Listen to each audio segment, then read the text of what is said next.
Avec déjà 100 millions de dollars de box-office dans le monde, donc quasiment 300 000 entrées pour le seul territoire français, Évanoui ou Weapons en VO est la surprise de cet été au cinéma.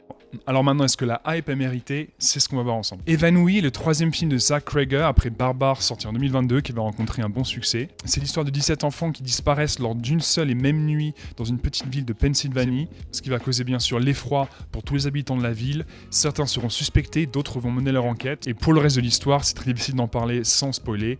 Alors, est-ce que Évanoui mérite son succès et mérite toute cette hype? Non. Pas du tout. Malheureusement, Évanoui est pétri d'excellentes idées de mise en scène. Zach Cregger s'est filmé, s'est installé une atmosphère angoissante. Il y a de très jolis plans lorsque l'on peut voir ce qui se passe. C'est un film qui se passe principalement la nuit. La moitié du temps, je voyais rien. Au début, le film commence très bien. Il y a vraiment une atmosphère, il y a vraiment un mystère qui est assez épais. L'atmosphère est angoissante. Le jeu des acteurs est bon.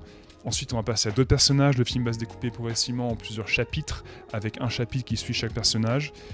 D'autres, clairement, vont servir à rien du tout, ne vont pas du tout faire avancer l'histoire. Plus le film a avancé, plus mon intérêt a baissé. Le problème, c'est que Zach Cregger le dit lui-même, il a commencé à tourner le film sans avoir de scénario fini, et ça se voit. Au-delà de son point de départ, qui est vraiment très intéressant et qui est assez angoissant, et les premières scènes, encore une fois, la première demi-heure, vaut vraiment le coup. Hormis quelques flashs de mise en scène excellents, Zach Cregger sait ce qu'il fait.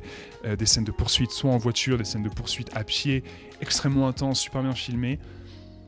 Il se passe rien en fait. Alors sans spoiler, il y a un chapitre entier qui est dédié à expliquer ce qui se passe, à expliquer le mystère du film.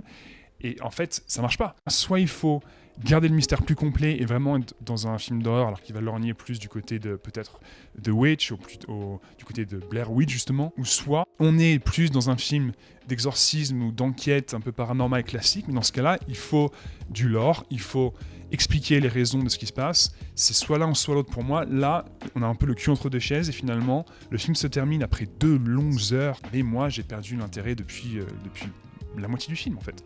Donc vraiment, le problème principal, encore une fois, c'est le scénario. Donc je pense que Zach Cregger a beaucoup de talent. Moi, en tant que fan de Resident Evil, j'attends de voir ce qui va se passer pour sa version de Resident Evil qui va sortir normalement en 2026. Mais jusqu'à présent, il y avait un peu le même problème avec Barbare. Excellent point de départ, excellente mise en place de l'univers, bons acteurs, bonne mise en scène, mais malheureusement, comme le film ne sait pas où aller, comme l'histoire ne sait pas où aller, ça patine. Voilà, dites-moi en commentaire ce que vous en pensez. Est-ce qu'on n'a pas vu le même film? Est-ce que je suis totalement dans le faux? Voilà, dites-moi ce que vous en pensez. Et on en parle ensemble.